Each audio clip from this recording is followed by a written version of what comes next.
They always say it's the little things that tell the truth. A glance, a pause, a sentence that slips through like a knife. Mine came on the back porch. It was summer, the kind where the heat clings to your skin like guilt. I'd just come home from a 10-hour shift out at the wind farm. Dust caked to my boots, shirt damp with sweat. The kind of tired that doesn't go away with a shower. The kind that sets up in your bones. Alex was sitting on the chair I repaired last spring. The arm had split, and I'd spent an afternoon sanding, gluing, and bracing it with new screws. He was scrolling through his phone, hunched, indifferent. I held out the folder, his college grant application, deadlines highlighted, post-its with notes I'd scribbled at midnight. "Hey," I said, "you want help filling this out?" He didn't look up, not even a flick of the eyes. "You're not part of this family tree," he said. "You're just a branch we'll cut." Just like that. Jenna, sitting beside him, didn't miss a beat. She nodded, like it was a line from a play they'd rehearsed, like it made perfect sense. I turned to Martha, my wife, their mother. She was leaning against the doorframe, arms folded. She didn't flinch, didn't gasp. She just watched, like she was hearing about a weather forecast, not a man being erased. She didn't say a word. I stood there for a second, long enough to notice how the porch light flickered, how the cicadas had gone quiet, long enough to realize no one was going to take it back. So I turned and walked inside. I didn't slam the door, didn't ask why, just sat down at the kitchen table, opened my laptop, and started removing myself. From the FAFSA, from Alex's car loan, from the emergency contact lists at both their schools, from the health insurance where I was the primary. One by one, I deleted the pieces of myself I had grafted into their lives. Then I made coffee. Black. My name is Mark. I'm 52 years old. I work in renewable energy. Wind farms across Oklahoma. Long drives, early mornings, late calls. You learn how to listen out there, to the turbines, to the weather, to the silence between gusts. I met Martha through mutual friends. She was an English teacher. Soft voice. Sharp mind. Her eyes always looked like they were focused on something just behind you. She had 2 kids from a previous marriage. Alex, 14 at the time, and Jenna, 12. I never asked them to call me Dad. I figured if I did the work, the title might come on its own. Didn't, but I still showed up. I fixed their bikes, paid for braces, taught Jenna how to parallel park, took Alex to science fairs in cities I'd never otherwise visit. I sat in hot gyms for their band concerts, bought yearbooks, got them phones when their dad forgot birthdays. I was the one who kept the fridge full, the one who answered when the school called, the one who had my number listed when Jenna had a seizure at 13. But I wasn't family. Not to them. I was scaffolding, a utility. So when Alex said what he said, I believed him, and I acted like it. After that, I stopped reminding them about things. I stopped fixing what they broke. The toilet in the guest bathroom ran for weeks. The mailbox stayed bent after a storm knocked it sideways. Jenna's check engine light stayed on. Not my business anymore. Martha didn't ask why. She must have noticed how I stayed later at work, how I stopped sitting down for dinner, how the thermostat got adjusted without me correcting it. But she never said a word. Maybe she thought it would pass. Maybe she thought I was pouting. I wasn't. I was learning what it meant to be unnecessary, what it meant to be invisible inside your own life. The silence in the house started to feel natural. Jenna would come home, drop her shoes, and go straight to her room.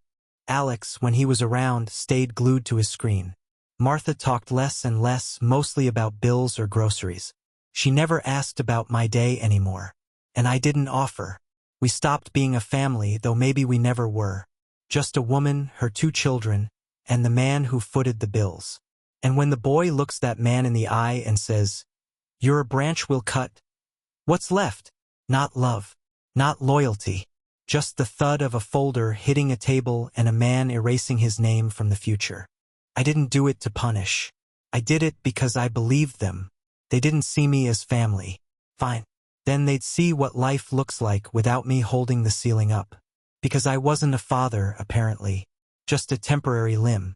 one they'd always intended to sever. The first time they needed me again was about 3 weeks after the porch. Started small. Alex went to apply for a car loan. Some used sedan he'd found through a friend of a friend. He listed me as the guarantor without even asking. The dealership tried to run it, but the system kicked it back. Said I wasn't associated with any of his financial records anymore. 2 days later, I got a text. "Can you help with the car?" That was it. No punctuation. No hey. No acknowledgement of what he'd said. I stared at the message for a while. Then I typed, "You said I'm not part of your family. I just made it official." Left it at that. He left me on read. I didn't feel angry. I didn't feel smug. Just still. Like the wind had died completely. Later that week, Jenna tried to update her school travel form. Something for an out-of-state college tour. She had always used me as her emergency contact. Now the system flagged her submission as invalid. My number was no longer listed with the school. The account was locked. She had to call the office. I was standing by the kitchen window when I heard her on the phone. Her voice sharp and frustrated. "No, he's still around." "Yes, but he's not listed anymore?" "Okay, I'll update it. Thanks." Then she hung up. Didn't look at me. Didn't ask why. That silence was its own kind of scream. They needed me once. Just once. And I was already gone. Martha heard the same things. She always did. She moved around them like a ghost. Cleaning, sorting mail, refilling the coffee. Not once did she mention the loan or the travel form.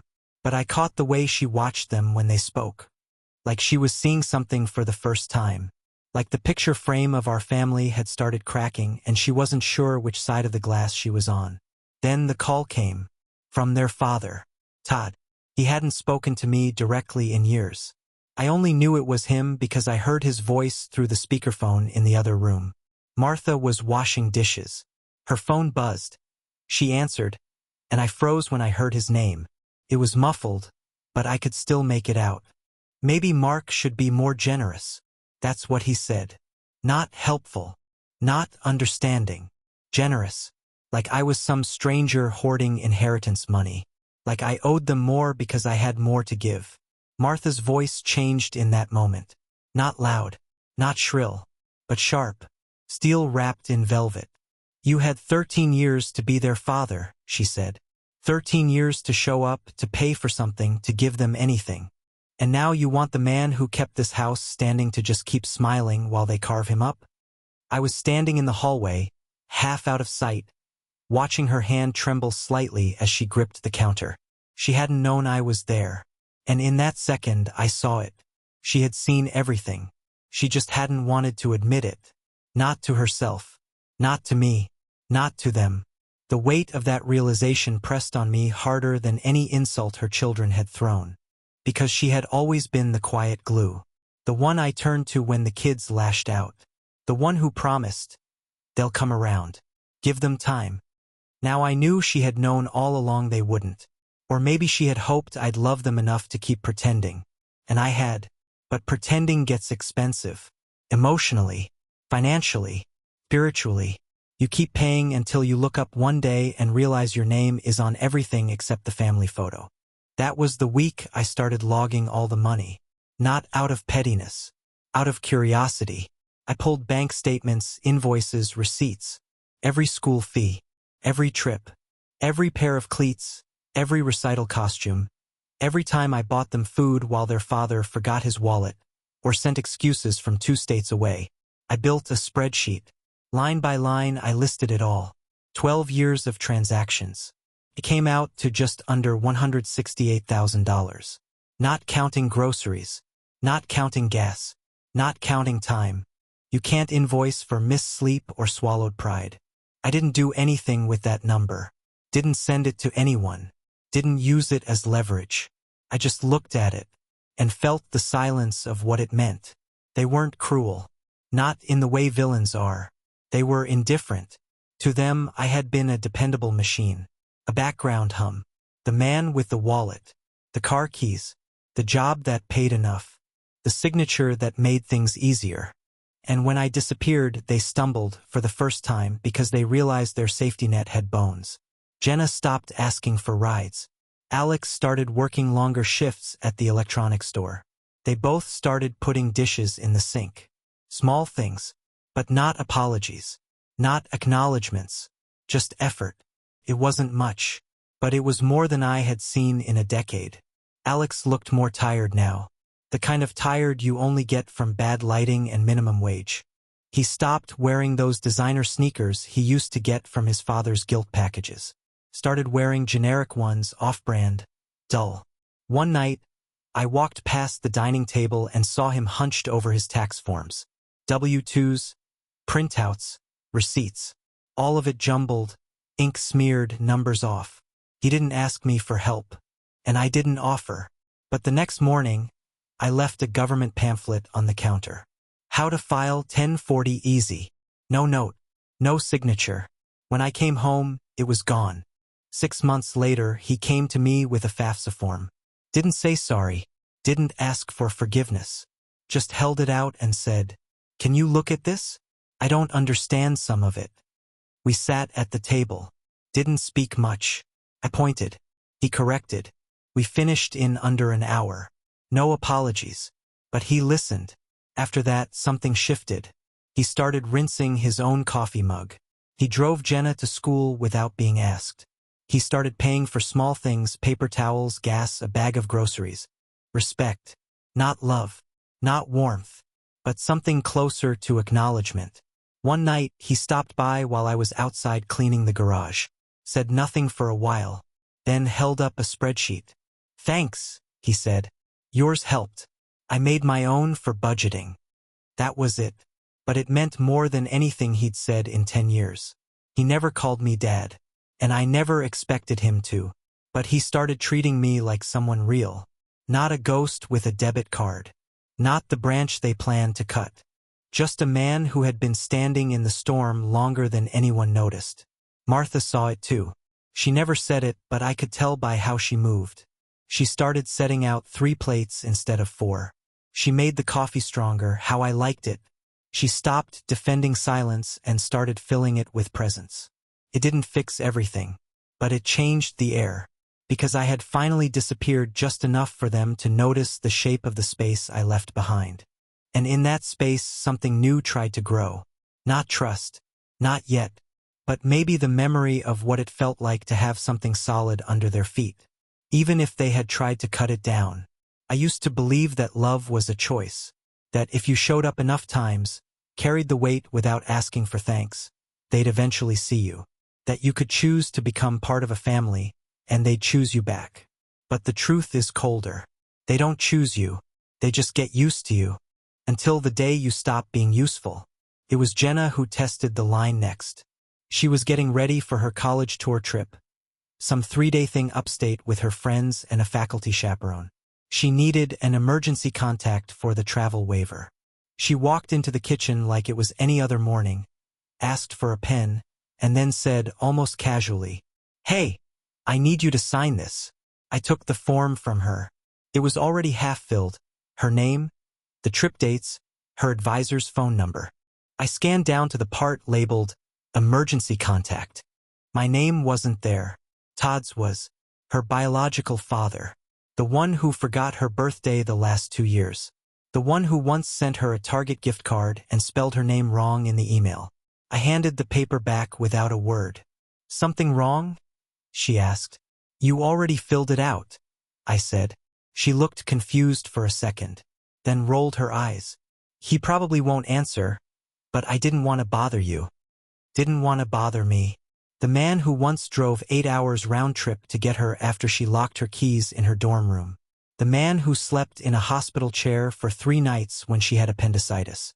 The man who paid every tuition deposit, every club fee, every last-minute emergency that she wouldn't even tell her mother about.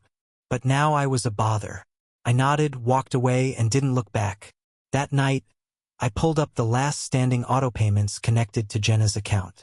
Her car insurance, her monthly food stipend, the emergency savings I had quietly built and linked to her debit card. Gone. I didn't delete the accounts, just removed myself. like a ghost reclaiming its absence. 2 days later, her card declined at the grocery store. She called Martha first, then me. "Hey," she said, voice tight. "My card didn't go through. I think there's something wrong with the account." "There's nothing wrong," I said. Silence. She hesitated. "Did you? You said I wasn't needed," I said. "So I left space for the people who are." She hung up, didn't text again. That was the final break. Not because it was crueler than the others, but because it confirmed the pattern. They didn't see me until they needed something. Not as a person, as a system, a lifeline, a safety net. And now that net was gone. The next weekend, I packed a bag and drove to the lakehouse. Not to escape, to think. It was a place I used to love. A small rental cabin I'd invested in years ago. Wooden beams, silent nights, a dock that creaked just right. It had been my project, my therapy, a place I went when I needed to breathe without being someone's provider. I didn't tell Martha I was going, didn't leave a note, didn't answer her call when she finally noticed I hadn't come home. She left a voicemail, just checking in. "Let me know where you are." No urgency, no panic, just a routine check, like she was calling to confirm a delivery. I didn't reply. Instead, I sat on the porch overlooking the lake, watching the reflection of the moon ripple across the water. And I asked myself a question I had been too scared to ask. What would happen if I never came back? Would they call it abandonment? Would they finally call it sacrifice? Or would they just shift the weight onto someone else like they always did? Todd, maybe. Or Martha's sister. Or whatever friend of a friend happened to be nearby. That night, I dreamed about a house with no pictures on the walls. No signs of me. Just space. Just silence. And for the first time, it didn't feel like punishment. Felt like relief. The next morning, I texted Martha. "I'm taking some time." She replied, hours later. "Okay." Nothing else. No question.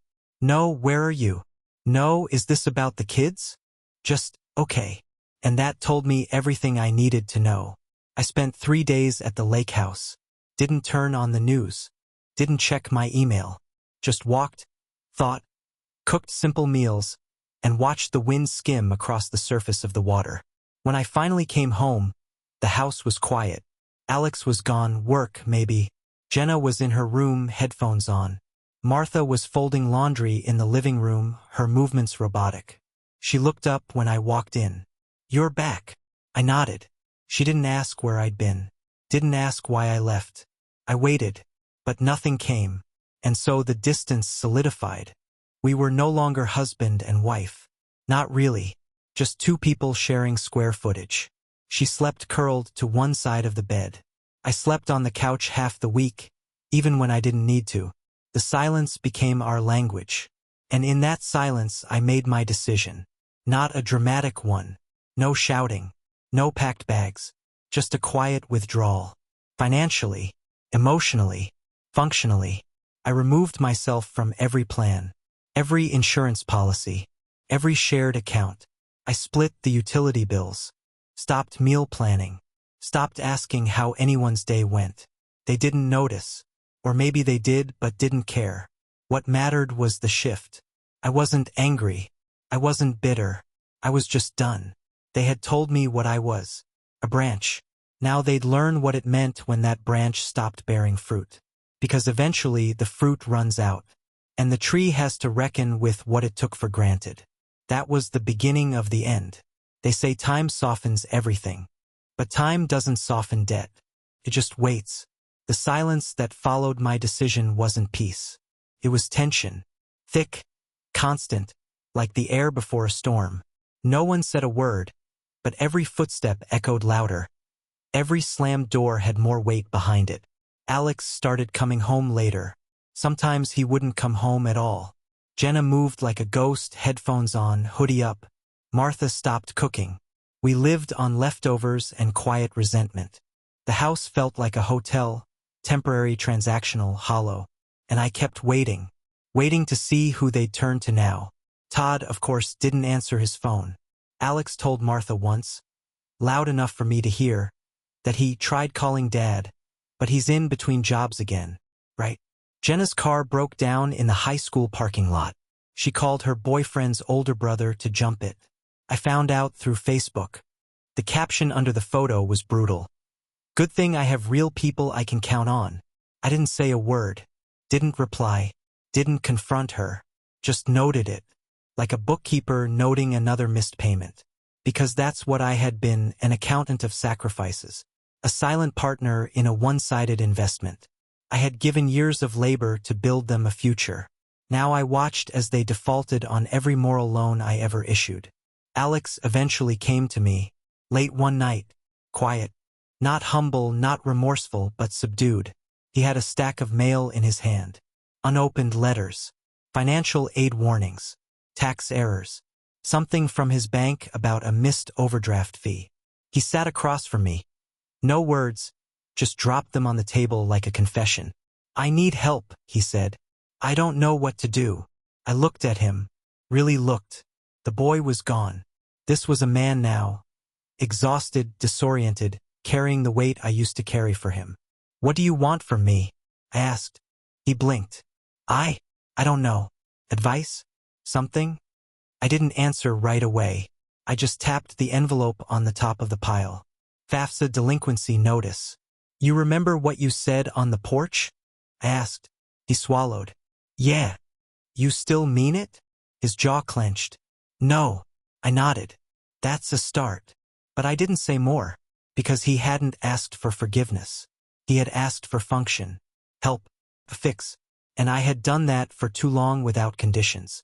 So I gave him a name, a contact I had, an old friend who worked in student finance. Call this guy, I said. Tell him everything. No lies. He took the number, didn't thank me, didn't apologize. But I saw the difference in how he left the room. He didn't assume anything anymore. The ground was no longer guaranteed beneath his feet. Jenna came next in her own way. Her laptop broke. One of those $1,000 machines I had bought 3 years ago with a warranty that had just expired. She knocked on my door. First time in months. Do you know anyone who fixes screens? I nodded. Wrote down the name of a guy I trusted. Told her the price up front. She hesitated. Can I borrow? No, I said. But you can earn it. She blinked.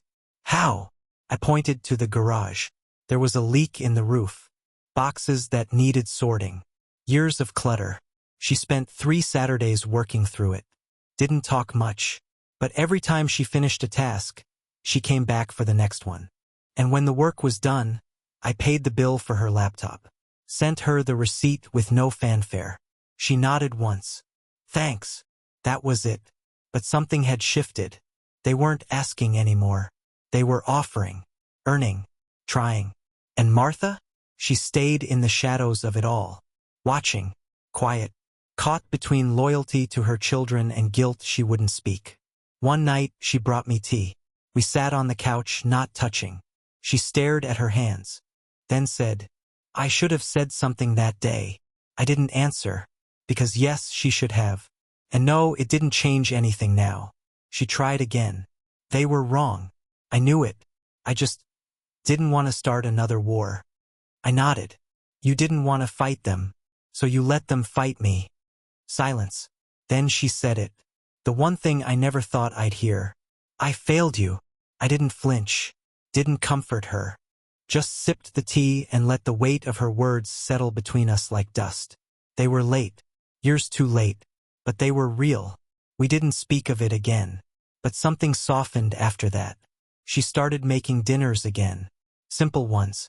Sometimes she'd ask me what I felt like eating. That used to be normal. Now it felt like truce. The house didn't become happy. Not magically. Not quickly. But it became stiller. Less hostile. More aware. Alex came home more often, not just to eat. He started helping in the yard. We didn't talk much. But we stood side by side, mending fences and trimming hedges. It was the closest we'd ever come to working like a father and son. Jenna got a job. A small one, part-time retail. But she started buying her own things. Her own snacks. Her own shampoo. She stopped using the family Netflix account. got her own. It was a small thing, but to me it was a cathedral. Martha and I didn't fall back in love. Not like before.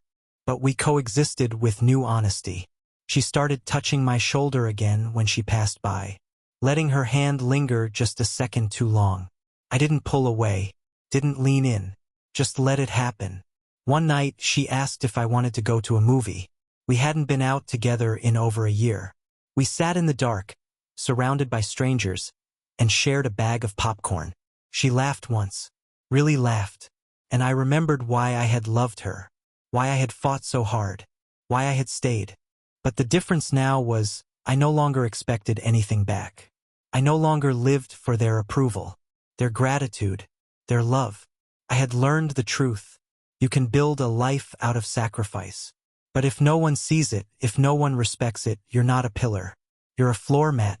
And when you stop lying down, they stumble. That was my lesson. That was the bill coming due. They thought they could cut me off. But when I withdrew, they felt it. Because I wasn't just a branch. I had been holding the whole tree up. And now they knew it.